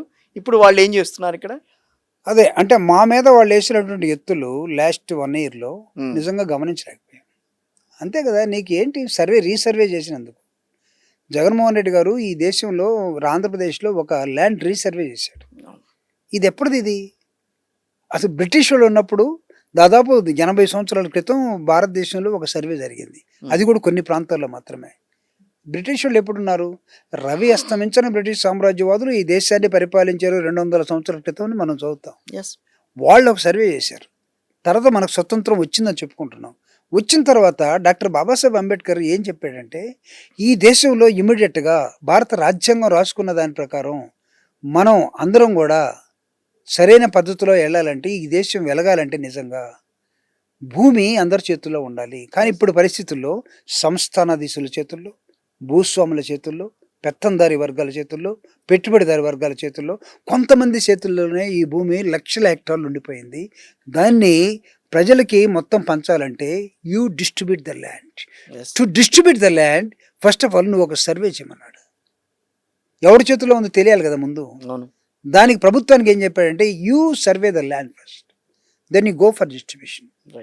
అప్పుడే సమసమాజ పరిపాలన అని చెప్పాడు ఆయన, సమసమాజ సిద్ధాంతం. సో మనం చేసామా? జగన్మోహన్ రెడ్డి గారు ఆంధ్రప్రదేశ్లో ఎప్పుడూ అంబేద్కర్ చెప్పింది, ఎప్పుడూ జరిగినటువంటి ఒక రీసర్వే చేయటం కోసం, ల్యాండ్ సరిహద్దుల్ని సరిగా చెప్పడం కోసం, ఫ్యూచర్లో ల్యాండ్ మీద ఎవ్వడికి ఎలాంటి ప్రాబ్లం ఉండకుండా కోసం ఈ has taken a permanent solution. దానికి ఏం చెప్పారండి? ఎలక్షన్ టైంలో మీరు అన్నారు జుత్తులు వేయటంలో జుత్తులు మారినటువంటి వాళ్ళు అన్నట్టుగా మాకేమో అవి తెలియక మేము ఆ జుత్తులు పడిపోయాం. లాస్ట్ 1 వీక్లో ఏం చెప్పారు తెలుసా? మీ భూమిని కొలిశారు కదా, దానికి పట్టా పాస్బుక్ మీద ఎవరు ఫోటో ఉందో చూడండి. భూమిని కొలిచారు కదా, రాళ్ల మీద ఎవరు ఫోటో. కానీ ఆశ్చర్యం ఏంటంటే ఇప్పటికీ దాని గురించి ఎవరు క్వశ్చన్ చేయట్లా. మీ భూమి మొత్తం తాకట్టు పెట్టేస్తున్నాడు, అమ్మేస్తున్నాడు. ఒకడు భూమిని ఒకటి తాకట్టు పెట్టడం ప్రభుత్వం ముఖ్యమంత్రిగా వీలవుతుంది? అసలు వినేవాడి కన్నా ఉండాలి కదా. కానీ ఆ ట్రాప్ లో పడిపోయారు. పోనీ జగన్మోహన్ రెడ్డి గారు అందుకు ప్లాన్ వేశాడు. తర్వాత మీరు 2 సంవత్సరాలు అయిపోయింది, ఏమన్నా దాని మీద పని చేశారా? లేదు. అదే పాస్బుక్ కదా, మీ ఫోటో మార్చుకున్నారు. ఎవరు కూడా దాని మీద కంప్లైంట్ ఇచ్చిన వాళ్ళు లేరు, మాట్లాడిన వాళ్ళు ఎందుకు లేరు? రైతులు చూస్తున్నారు. ఏం జరిగిందని చూస్తున్నారు. అంటే గాడి తప్పిందా లేదా? మీరు మొట్టమొదటి అడిగిన ప్రశ్న అంతే కదా. గాడి తప్పిందని ఇప్పుడు మేము మేల్కొని ఇప్పుడు మళ్ళీ చెప్పడానికి ఒక ప్రయత్నం చేస్తున్నాం. మాలో ఉన్న లోపాలు మాకున్నాయి. జగన్మోహన్ రెడ్డి గారు కొన్ని పాలసీలని ప్రభుత్వంలో చేసుకుంటూ పోతే వాటన్నిటిని ప్రజలకి చెప్పి ఎడ్యుకేట్ చేయాల్సిన బాధ్యత పార్టీ నాయకులుగా, స్పోక్స్ పర్సన్స్ గా మాలాంటి వాళ్ళ మీద ఉంటుంది. సరే, అదే బాధ్యతని మావిగన్ విషయంలో కూడా మీరు తీసుకున్నారా? ఖచ్చితంగా తీసుకుంటాం. Yes, he has started it. Mavigan versus Amaravati. మావిగానికి ఎవరు ఓటేస్తారో, అమరావతికి ఎవరు ఓటేస్తారో డైరెక్ట్ గా ప్రజల దగ్గర చెప్తున్నారు. అది దాని మీద అంత కాన్ఫిడెన్స్ ఏంటండి? ఎస్ అంటే నువ్వు ఒకటండి, ప్రజల మధ్య నీ రాజధాని ఉందా, పొలాల మధ్య నీ రాజధాని ఉందా అనే ఒక ఫండమెంటల్ క్వశ్చన్ వచ్చింది ఇప్పుడు. అంతకుముందు 33,000 ఎకరాలు అనుకుంటే సరే పోనీలే అనుకున్నారు. అది 50,000 ఎకరాలకి వెళ్ళింది 2014-19లో. ఇప్పుడు మళ్ళీ మీకు అవకాశం వచ్చిందని చెప్పుకునే టైంలో 1,00,000 ఎకరాలు తీసుకెళ్తున్నారు. 1,00,000 ఎకరాలు సుదూర ప్రాంతంలో అసలు ఏమీ లేని చోట నువ్వు ఇన్నర్ రింగ్ రోడ్లు, అవుటర్ రింగ్ రోడ్లు, ఎయిర్పోర్ట్లు, లేకపోతే రైల్వే స్టేషన్లు, బస్ స్టాండ్లు, లేకపోతే పెద్ద పెద్ద బిల్డింగులు ఎవడి కోసం కడుతున్నావు? ఎవడుంటాడు ఇక్కడ? ఎన్ని సంవత్సరాలు కడతావు? మీ వయసు ఎంత? ఏ జనరేషన్ కోసం మీరు ఈ విధంగా తహతహలాడుతా ఉన్నారు? డబ్బులు ఎక్కడి నుంచి వస్తాయి? 2045 అదే 2047 ఎక్కడ? అంటే భారతదేశానికి స్వతంత్రం వచ్చిన 100 సంవత్సరాల తర్వాత నీ దేశం మీ అగ్రరాజ్యాల తరపున ఉంటుందా? నీకన్నా 2 సంవత్సరాలు వెనక 1947లో భారతదేశానికి స్వతంత్రం వస్తే 49లో కదా చైనాకు వచ్చింది. వేరే చైనా అన్నావు.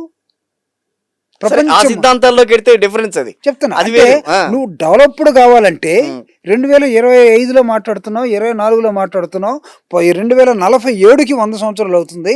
100 సంవత్సరాలకి భారతదేశం డెవలప్ అవుతుంది. ఏంటిది? అబ్దుల్ కలాం ఏం చెప్పాడు? Abdul Kalam president of India ఉన్నప్పుడు 50,000 మంది జనంతో మాట్లాడు. ఎవరు 50,000 మంది? ఋషులు, డాక్టర్లు, పిల్లలు, వైద్యులు, వ్యవసాయదారులు, హిమాలయ పర్వతాల్లో తపస్సు చేసుకునే ఋషులు. దేనికి మాట్లాడి చెప్పనా? 50,000 మందిని ఆయన ఏం అడిగాడంటే, భారతదేశం స్పీడ్గా డెవలప్ కావాలంటే మనం ఏం చేయాలి? రైట్. అగ్రరాజ్యాల సరసన దానికన్నా ముందు ఉండాలంటే మనం ఎలా ఉండాలి?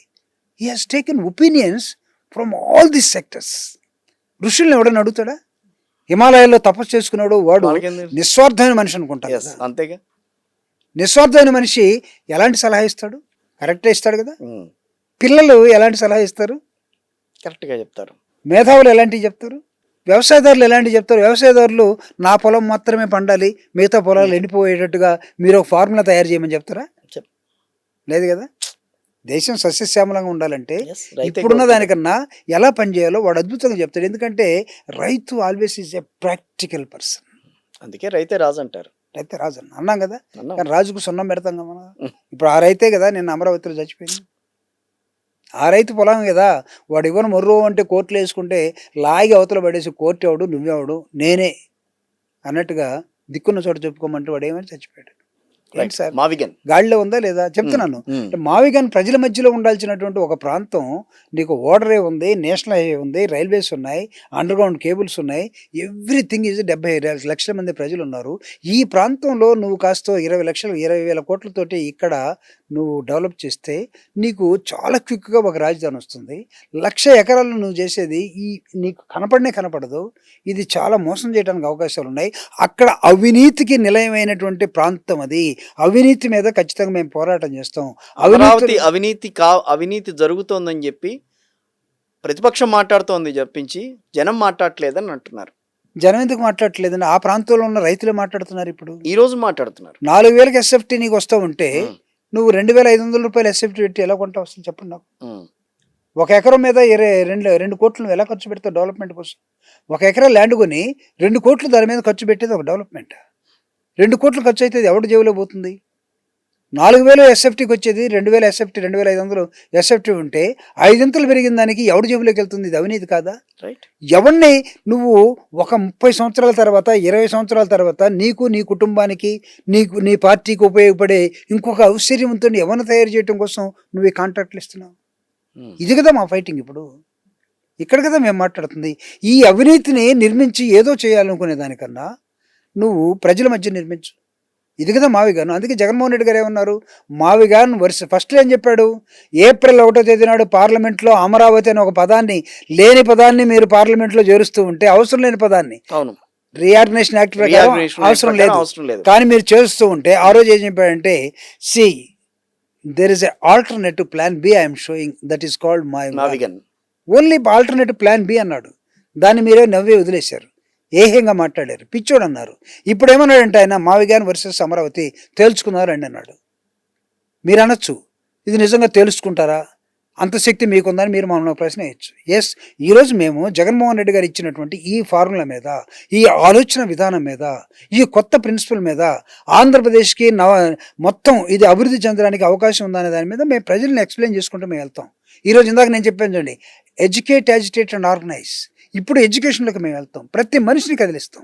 మీరు ఒకసారి ఆలోచించండి, ప్రజల మధ్య రాజధాని ఉండాలన్నా, 20,000 కోట్లతో అయిపోయే రాజధాని కావాలన్నా, ఇన్ఫ్రాస్ట్రక్చర్ ఉన్న చోట రాజధాని కావాలన్నా, లేకపోతే మన పిల్లల భవిష్యత్తుకు ముడిపడి ఉన్నటువంటి యూనివర్సిటీసు, రైల్వే స్టేషన్లు, లేకపోతే బస్ స్టాండ్లు, లేకపోతే పోర్ట్లు, విమానయానాలు ఉన్న చోట రాజధాని కావాలన్నా, లేకపోతే ఇవన్నీ లేని చోట ఎక్కడికో పోయి ఎవరి కోసం నిర్మించే రాజధాని కావాలని మేము ప్రజల్ని ఎడ్యుకేట్ చేస్తాం. మేము గ్రూప్ మీటింగ్స్ పెడతాం, మేము రౌండ్ టేబుల్ కాన్ఫరెన్స్ పెడతాం, మేము బహిరంగ సభల్లో మాట్లాడతాం, వాళ్ళతోటి మాట్లాడిస్తాం, వాళ్ళ అభిప్రాయాలు తీసుకుంటాం. జగన్మోహన్ రెడ్డి గారు అన్నారో లేదో ఛానల్ పేరు ఎందుకు కానీ, ఒక ఛానల్ చేసినటువంటి ఇంటర్వ్యూలో 52% మావిగాని వైపు, 48% అమరావతి వైపు వచ్చారట.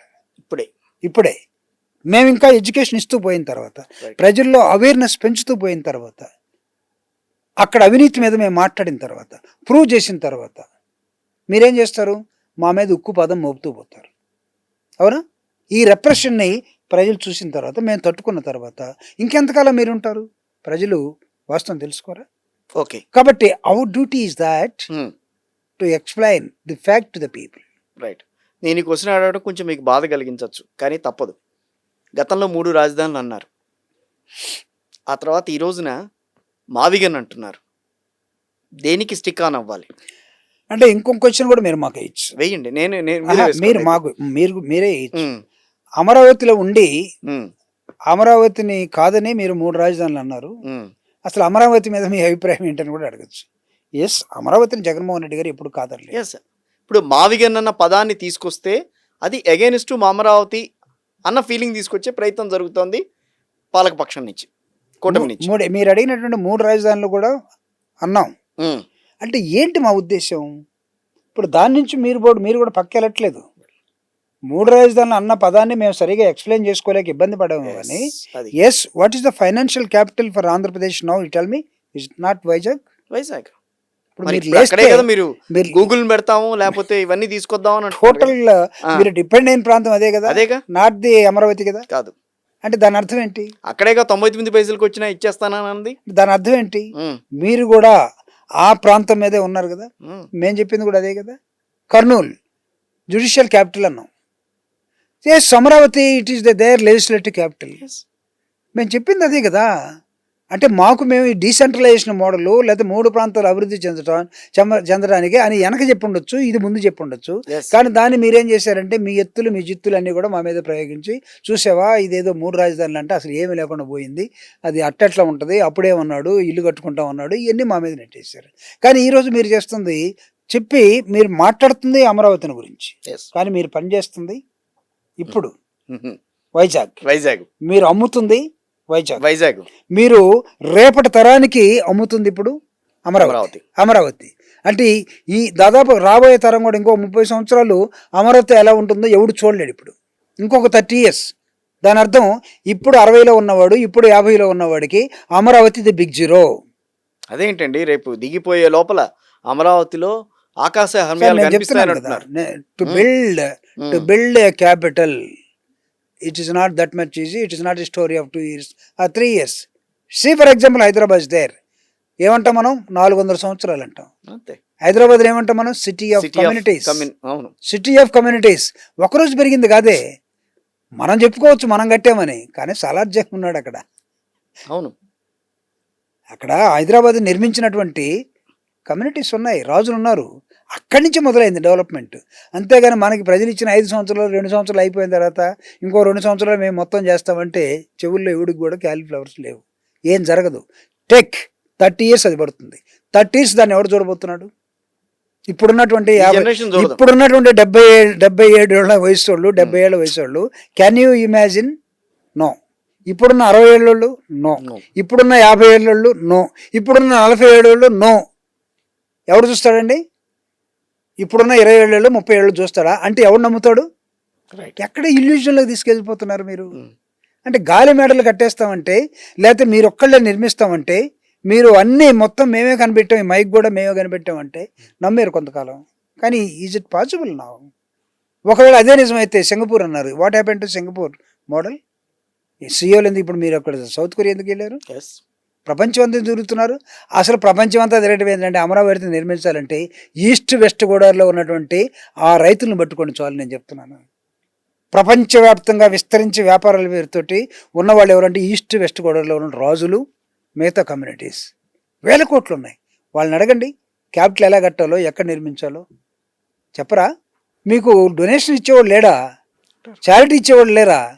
లేకపోతే మీరు ఆర్గనైజ్ చేస్తే పెట్టుబడి పెట్టేవాళ్ళు లేరా? ఇక్కడ లేస్తే ఒకడు ఫ్లైట్ ఉందని చెప్పి ఎవడు ఇచ్చిన ఫ్లైట్ ఒకడేమో ఎటేసుకుపోతారో తెలియదు, ఇంకొకళ్ళు ఎటేసుకుపోతారో తెలియదు, సాటర్డే సండే వస్తే మీరు ఎక్కడ వేరేస్తారో తెలియదు. ఎట్లా అండి? ఎట్లా మీరు అసలు ఏం నిర్మించబోతున్నారు, ఏం చేయబోతున్నారు?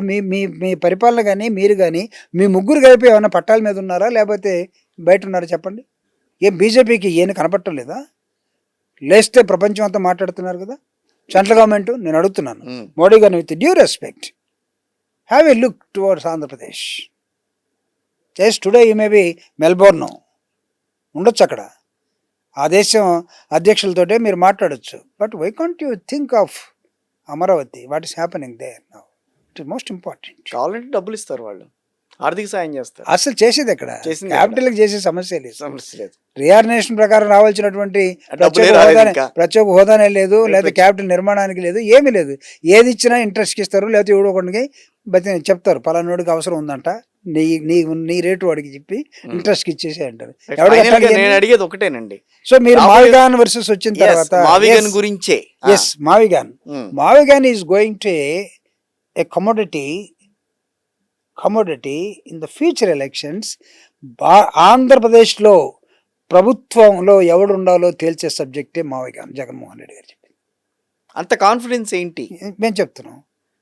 ఇందాకటి దాకా జగన్మోహన్ రెడ్డి గారు ఆలోచన, నీకు ఎదిగినటువంటి ప్రాంతం, నిర్మాణంలో ఉన్న ప్రాంతం, ఆల్రెడీ ఫ్రూట్ ఇవ్వడానికి సిద్ధంగా ఉన్న ప్రాంతం, దాన్ని వదిలేసి నేను తీసుకెళ్ళి ఏదో ఇత్తనాలు చల్లుతాను, ఆ ఇత్తనాలు అక్కడ మొలుస్తాయి, నేను ఎడారి అనలేకపోతున్నాను. ప్రజలకి కరెక్ట్ అయిన క్లారిటీ ఇవ్వగలుగుతున్నారా? ఎస్, అదే ఇవ్వటానికి మేము ఆయన జగన్మోహన్ రెడ్డి గారి మనుషులుగా రాజకీయ పార్టీ నాయకులుగా it is our bounded responsibility to explain to the people. మేము ఎడ్యుకేట్ చేస్తాం. అందుకే నేను చెప్తున్నాను. నేను ఈరోజు మాట్లాడినటువంటి అంశాలు నేను చాలామందితో ఈరోజు గ్రాస్ రూట్లో మాట్లాడాను. అవునన్నా, వాళ్ళు కూడా ఒక మాట అన్నారు, అసలు మన ప్రభుత్వం ఉన్నప్పుడు మావి గారిని చేసేస్తే పోయిండేది కదా అన్నారు. అన్ని ఆలోచనలు మనిషికి ఒకసారి రావు. అది కరెక్ట్. ఒక విచిత్రమైన వింతనే, ఏంటి ఈ పోకుండా పోతున్నాడు వీడు, అరే బట్టలు వేసుకొని పోవాల్సినాడు ఇప్పేసుకొని ఎందుకు తిరుగుతున్నాడు అని అనుకుంటే నువ్వు అప్పుడు చెప్పి ఉండొచ్చు కదంటే అప్పుడు చెప్పలేకపోయాం. ఇప్పుడు కదా మేము చూసింది అక్కడంతా అవినీతి ఉందని. అంతే. నువ్వు నిర్మించేదంతా కూడా నిర్మించబోయేదంతా కూడా అవినీతిమయం అవుతా ఉంది. కాబట్టి ఈ రాష్ట్ర ప్రజలకి తెలియజేయాలి, అవినీతికి ఇంకొక ఆల్టర్నేటివ్ మార్గమే మావిగాన్. ఎలా? How? There are people. Show me. అమరావతిలో జనం ఉన్నారా? జనం మధ్యలో రాజధాని అంటే, జనం కోసం రాజధాని అంటే అమరావతిలో మనుషులు ఉన్నారా? మొన్న మీరే ఉన్నారు, 29 గ్రామాలతో ఏర్పడినటువంటి ఒక పెద్ద మున్సిపాలిటీ నువ్వు ప్రపంచ స్థాయి రాజధాని అని ఎలా చెప్తావు? ప్రపంచంలో నీకు ఎవడో ఒకడో నచ్చినోడిని తీసుకొచ్చి హెలికాప్టర్ విమానం ఎక్కించి నువ్వు వాడితో ఒక డిన్నర్ ఇచ్చేసి ఒక స్కెచ్ గీసుకొని ఇది రాజధాని ఎలా కడుతున్నావు అంటే, అందుకే సిఆర్డీఏ ఏర్పాటు చేసుకున్నారు. ఇప్పుడు సిఆర్డీఏకి నీకు కాన్ఫ్లిక్ట్ ఎందుకు వస్తుంది? సిఆర్డీఏ ఆఫీసర్స్ ఎందుకు మారిపోతున్నారు? Show me why CRDA IAS officers are unable to work there. ఎందుకు మారిపోయారు? లేక వాళ్ళకి రేపు ఏమవుతుందో తెలియక నేను ఎందుకు ఇరుక్కోవాలని వెళ్ళిపోతా ఉన్నారు. నారాయణ గారు ఉండొచ్చు, మీరు మంత్రి ఉన్నాడు. మంత్రి ఎవరు? 5 సంవత్సరాలకు ఒకసారి వచ్చిపోయే మంత్రి. You can't fix responsibility with the minister. You can't fix it. It's a politician, it's the then minister at the time సిఆర్డీఏలో. కాబట్టి తప్పించుకోవడానికి అవకాశాలు ఉంటాయి. కానీ IAS officer is a Mussoorie trainee. కరెక్టే. కానీ ఒకటి సార్, ఫైనల్గా నేను ఇంక చెప్పుకోదలుచుకుంది ఏంటంటే, మావిగన్ విషయంలో పార్టీలో సంస్థాగతంగా ఒక అవగాహన తీసుకొచ్చే ప్రయత్నం జరుగుతోందా? ఎస్, అది నిజంగా సంస్థాగతంగా కూడా బలోపేతం అయ్యే అవకాశం ఉంటుందా? 100% ఉంటుంది. ఏ రకంగా అంటే దట్స్ వాట్ మావిగాని మీద మాకు ఒక అవుట్లైన్ జగన్మోహన్ రెడ్డి గారు చాలా స్పష్టంగా ఇవ్వడం జరిగింది. ఇంటర్నల్ గ్రూప్స్ తోటి ఆయన మాట్లాడటం జరిగింది. పార్టీలో పనిచేసేటువంటి ప్రధానమైన నాయకులతోటి ఆయన మెటీరియల్ మెసేజ్ ఇవ్వటం జరిగింది. దాన్ని తీసుకొని ప్రజల్లోకి వెళ్ళే బాధ్యత మాది. ప్రజల్ని అల్టిమేట్గా ప్రజాస్వామ్యంలో ప్రజల్ని ఎడ్యుకేట్ చేయటమే కదా. సో కాబట్టి మావిగాని ప్లస్ ఏంటి, అమరావతి మైనస్ ఏంటి, ప్రజల్లో చెప్పుకుంటే. ఎందుకు ఈ క్వశ్చన్ వేయాల్సి వస్తుందంటే, గతంలో మీరు చెప్పినవి చాలా ప్రజల్లోకి వెళ్ళక, వాళ్ళకి అర్థం కాక, వాళ్ళని డైలమాలోకి నెట్టిన పరిస్థితులు ఉన్నాయి. కాబట్టి మా మూడేళ్ళు ఉంది కదా, దీని మీద ఒక కార్యాచరణకి అంటే మా వల్ల, మా ఫెయిల్యూర్స్ వల్ల బాధపడినటువంటి సమాజం ఒక పక్క ఉంది. వీళ్ళు చేసి కూడా ఎందుకు చెప్పుకోలేకపోయారు అనే మా మీద సింపతి చూపించే వాళ్ళు కూడా ఉన్నారు. నాతో కూడా చాలామంది మాట్లాడారు, ఏమండి జగన్మోహన్ రెడ్డి గారు కూడా అడ్మినిస్ట్రేషన్ కొత్తే కదా. కొన్ని లిస్ట్ చెప్పాను చూసారా, అది బయటికి ఎక్కడ చెప్పారు మీరు? అదే అంత చిన్న కుర్రవాడు ఇంత పెద్ద రెవల్యూషనరీ కార్యక్రమాలు చేస్తూ ఉంటే దాన్ని ఎలక్షన్ టైంలో చెప్పుకోవడం చేత కాకపోతే మీకు మిమ్మల్ని ఏమన్నా అడిగారు చాలామంది. నేనే అన్నాను అప్పుడు, ఒరే బాబు నేనే మంత్రిని కాదు, లేకపోతే నేను ఇంకోటి నన్ను ఎందుకు అడుగుతున్నావు అంటే, లేదండి మీలాంటి వాళ్ళు చెప్పకపోతే ఎవరు చెప్పాలి. ఎస్, మాకు ఒక లెసన్ వచ్చింది, ఒక గుణపాఠం వచ్చింది. మమ్మల్ని ఓడగొట్టే అనుకుంటున్నారు కదా, సరే మీరు ఎట్ట గెలిచారో తర్వాత మాట్లాడుకుందాం. పరకాల ప్రభాకర్ గారిని అడిగితే ఆయన వేరే కథ చెప్తాడు. సో రేపు అలాంటి ప్రభావాలు లేకుండా జాగ్రత్త పడటం కోసం వైఎస్ఆర్ కాంగ్రెస్ పార్టీ జనంలోకి వెళ్ళి ప్రజెంట్ నాయకత్వాన్ని, రాబోయే ప్రజల్ని మొత్తాన్ని ఎడ్యుకేట్ చేసే క్రమంలో కూటమి ప్రభుత్వం చేస్తున్న తప్పుల మొత్తాన్ని కూడా ప్రజల మధ్యలో పెట్టదలుచుకున్నాం. వాళ్ళని ఎండగట్టదలుచుకున్నాం. ఒక విధంగా చెప్పాలంటే కూటమిలో కూడా ఆలోచించే విధంగా వాళ్ళ ముగ్గురు మధ్య ఉన్నటువంటి నిజంగా మీ పార్టీకి ఒక్కొక్క పార్టీకి ఒక్కొక్క సిద్ధాంతం ఉన్నట్లయితే ఆ సిద్ధాంతం ప్రకారం మీరు పనిచేస్తున్నారా లేదా? Yes, we'll question even BJP, we'll question Janasena, we'll question Telugu Desam. దేనికోసం వీళ్ళు ముగ్గురు కలిశారు, దేనికోసం వీళ్ళు గప్చిప్ కాకుండా తేలుగుట్టిన వాళ్ళలాగా ఒకడు ఎందుకుంటున్నాడు, ఒకడు మాట్లాడకుండా ఎందుకు వెళ్ళిపోతున్నారు అంటే, ఎలక్షన్ టైంలో వైఎస్ఆర్ కాంగ్రెస్ పార్టీని తిట్టడం కోసం, గెలవడం కోసమే వీళ్ళు వచ్చారా, లేకపోతే ప్రజలకు ఏమైనా మేలు చేయడం కోసం వచ్చారా? ఇవన్నీ మేము ఎక్స్ప్లెయిన్ చేస్తాం. ఎస్, ఎక్స్ప్లెయిన్ చేస్తాం. The plus point of Mavigan will explain to the people, the minus of Amaravati will tell to the people, and what is the policy of Telugu Desam party or కూటమి? Why BJP is touch me నాట్గా BJP ఎందుకు ఉంటుంది? Whole హార్టెడ్గా ఎందుకు మాట్లాడలేకపోతుంది? అప్పుడప్పుడు మాత్రమే ఎందుకు మాట్లాడుతుంది? ఎవరిని తృప్తిపరచడం కోసం మాట్లాడుతూ ఉంది? ప్రశ్నించడానికి వచ్చిన వ్యక్తి ఎందుకు అన్ని క్లోజ్ చేసుకొని కూర్చున్నాడు? సో ఇవన్నీ ప్రజలకు అర్థమవుతా ఉన్నాయి, సగం అర్థమవుతా ఉన్నాయి. అందుకే ఇందాక ఒక మిత్రుడు నాతో చెప్పినట్టుగా అసలు లింకు తెగిపోయి వాడేడుస్తుంటే నీ గోలేంద్ర బాబు అని నన్ను అడిగాడు. జనానికి ప్రభుత్వానికి ప్రజలకి లింక్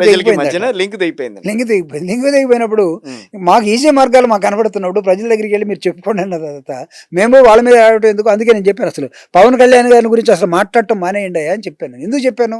పవన్ కళ్యాణ్ గారే నా కులం లేదన్నాడు, నా ప్రాంతం లేదన్నాడు. ఆయనే పక్కకి వెళ్ళిపోతూ ఉంటే మనం ఆయన గురించి మాట్లాడాల్సిన అవసరం ఏంది? ప్రజలు అర్థం చేసుకోరా? మనం తీసుకొచ్చి మళ్ళీ ఎవడో ఒకటి గట్టిగా మైక్ ముడేసినట్టు ముడేయాలనా? ముడేసే క్రమంలో మనం ఎందుకు దండించుకోవాలి? రైట్, అంతే. కాబట్టి certain things being a intelligent political party, wise political party, certain things we have to recognise and leave it to the time. కాలానికి వదిలేయాలి. సో ఈ 2 ఏళ్ల పాటు మావిగన్ అయితే ప్రజల్లోకి తీసుకెళ్తాం, ఖచ్చితంగా తీసుకెళ్తాం. పవన్ కళ్యాణ్ గారు మాట్లాడతారా మాట్లాడరా అది ఆయన పార్టీ, ఆయన బాధరేషన్. రేపు ఆయన మళ్ళీ డిప్యూటీ సీఎం కావాలనుకుంటే ఆయన ఎలాగో ముఖ్యమంత్రి కానని చెప్పాడు కదా. ఇంకో 15 సంవత్సరాలు మనం ఊడిగిన చేయటమే మన పని. చాలా సీనియర్ మోస్ట్ ఉన్నాడు. పొరపాటున నేను ఒక రాజకీయ పార్టీ పెట్టి ముఖ్యమంత్రి అవుదాం అనుకుని వచ్చాను, కానీ టాలెస్ట్ పర్సన్ చూసిన తర్వాత ఆయన కింద పని చేయటమే మంచిది అనుకున్నాను. ఓ 15 సంవత్సరాలు నేను ఇట్లానే ఉంటాను రబ్బాయి అనుకుంటే పాపం ఆ కమ్యూనిటీ ఏమనుకున్నారంటే మనం కూడా ముఖ్యమంత్రి స్థాయికి వెళ్దాం అనుకున్నారు. ఈ రాష్ట్రంలో కమ్మలే కాదు, రెడ్లే కాదు, కాపులు కూడా ముఖ్యమంత్రి కావచ్చు అనే ఒక యాస్పిరేషన్ని డెవలప్ చేసుకున్న కాపులకి దాని మీద బకెట్ నీళ్ళేసి చల్లినట్టుగా నో నో నో ఆ యాస్పిరేషన్స్ పెంచుకోవడానికి వీల్లేదు.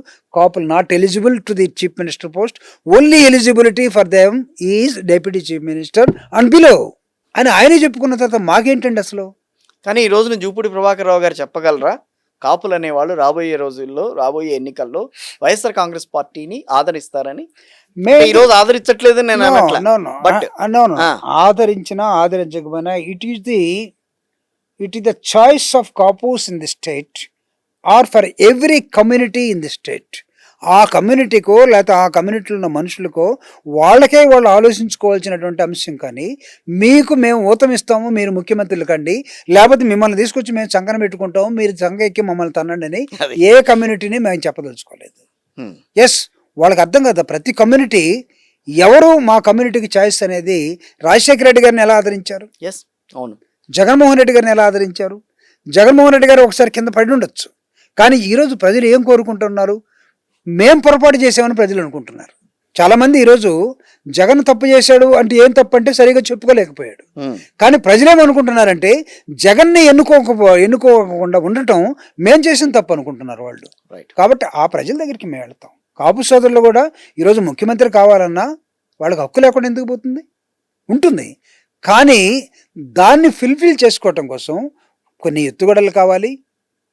ఆ రాజకీయ పార్టీల్లో ఉంటూ పనిచేస్తూ లేకపోతే స్వతంత్రంగా పెట్టుకొని సరైన మార్గంలో ఉండాలి. మీరేం తెలిసేసుకున్నారు? చిరంజీవి గారు పనికిరారు, పవన్ కళ్యాణ్ గారు పనికిరారు, ఆయనే చెప్పాడు మేము పనికిరామని. అవునా? ఇంకొకటి వస్తారేమో చూద్దాం. వాళ్ళు ఇంకొక రాజకీయ పార్టీతో ఉంటారేమో.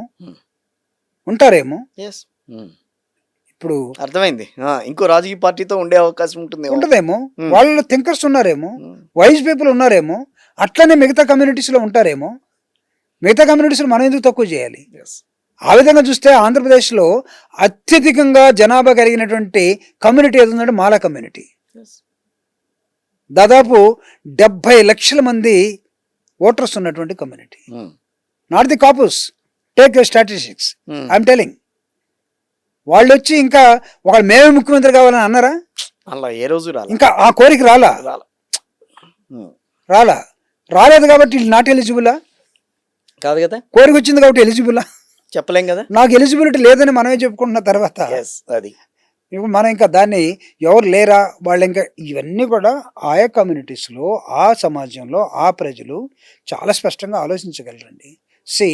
జగన్మోహన్ రెడ్డి గారు, రాజశేఖర రెడ్డి గారి లాగా వెల్ఫేర్ స్టేట్ ఆఫ్ మైండ్ కలిగినటువంటి ఒక రాజకీయ నాయకుడికి అవకాశం వస్తే ఒక ముఖ్యమంత్రిగా బడ్జెట్ మొత్తాన్ని సమాజానికి ఎలా ఉపయోగిస్తాడు? అందుకే స్కూల్స్ వచ్చాయి, అందుకే నీకు హెల్త్ వచ్చింది, అందుకే నీకు అగ్రికల్చర్ వచ్చింది, అందుకే నీకు విలేజ్లో కూడా ఫ్యామిలీ డాక్టర్ కాన్సెప్ట్ వచ్చింది, అందుకే పేదింటోడు కూడా ఇంగ్లీష్ చదువుకునే అవకాశం కల్పించాడు, అందుకే ప్రతి వాడు కూడా కాళ్ళ ఎగరేసుకునే తిరిగే ఒక ఆలోచన విధానంలోకి తీసుకొచ్చాడు. బట్ మీరేం చేస్తున్నారు? మేము తప్ప ఎవడు మాట్లాడటానికి లేదు. Right. What do you think of it? Do you think that you are above all? This is democracy. ఇది ప్రజాస్వామ్యం. నిలబడు, అంతవరకే. నువ్వు గాల్లో లేస్తానంటే కుదరదని చెప్తారు ప్రజలు, విహరించొద్దని చెప్తారు. థ్యాంక్ యూ వెరీ మచ్ అండి జుప్పుడు గారు.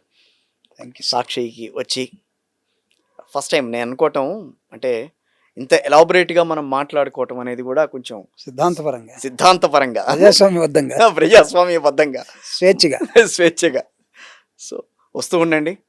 తప్పకుండా మంచి మంచి సబ్జెక్ట్స్తో అభిప్రాయం తెలియజేయండి. Thank you very much sir. Thank you sir.